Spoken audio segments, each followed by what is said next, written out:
રાજ્યમાં હજુ પણ 2 દિવસ માવઠાનો ખતરો યથાવત છે। હવામાન નિષ્ણાંત પરેશ ગોસ્વામી દ્વારા પણ આ આગાહી વ્યક્ત કરાઈ છે। સિસ્ટમ નબળી પડી ચૂકી છે, પરંતુ યથાવત રહેશે તેવું તેમનું કહેવું છે।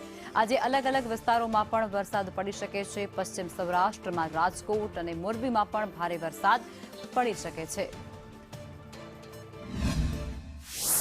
રાજ્યની અંદર 25 ઓક્ટોબરથી સતત માવઠાનો વરસાદ વરસી રહ્યો છે, જેમાં અરબ સાગરની સિસ્ટમ હતી સમુદ્રની અંદર દરિયાકાંઠે જે આપણે ગુજરાતથી ખૂબ નજીક પહોંચી ગઈ હતી, જે ડિપ્રેશનમાં ફેરવાઈ હતી, એ સિસ્ટમ છે અત્યારે ઘણી નબળી પડી ગઈ છે અને અત્યારે સાયક્લોનિક સર્ક્યુલેશનના સ્વરૂપમાં ગુજરાતના દરિયાકાંઠે સક્રિય છે। જોકે આ સિસ્ટમ છે એ નબળી પડીને પણ હજી આપણી ઉપર અસર કરી રહી છે। 25 તારીખથી જે સતત વરસાદ વરસી રહ્યો છે, આજે 1 નવેમ્બર છે, આજે પણ જોકે વરસાદના વિસ્તારમાં થોડો ઘટાડો થયો હશે, પણ આજે પણ રાજ્યના અલગ અલગ વિસ્તારોમાં વરસાદ જોવા મળશે। ખાસ કરીને આજે 1 તારીખ અને આવતીકાલે 2 નવેમ્બર એમ 2 દિવસ સુધી હજુ પણ આપણે આ વરસાદની અસર થવાની છે, જેમાં ખાસ કરીને હવે જે 2 દિવસ સુધી જે વરસાદ પડવાનો છે તેમાં વિસ્તારમાં ઘટાડો થશે, છતાં પણ હજી જે પશ્ચિમ સૌરાષ્ટ્રના વિસ્તારો છે, જેમાં પોરબંદર, દ્વારકા, જામનગર એ સાથે રાજકોટના અમુક વિસ્તારો અને મોરબી જિલ્લાના અમુક વિસ્તારોમાં હજુ 2 દિવસ સુધી તીવ્રતા સાથે વરસાદ એટલે કે 1 થી લઈ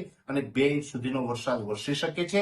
એ સાથે બોટાદ, ભાવનગરના અમુક વિસ્તારો અને જે ખંભાતના અખાત લાગુ વિસ્તાર છે, ધોળકા, ધંધુકા હોય, તારાપુર હોય કે ધર્મજ હોય, આ વિસ્તારોમાં પણ હજુ 2 દિવસ સુધી 1 થી 2 ઇંચ સુધીના વરસાદની સંભાવનાઓ છે।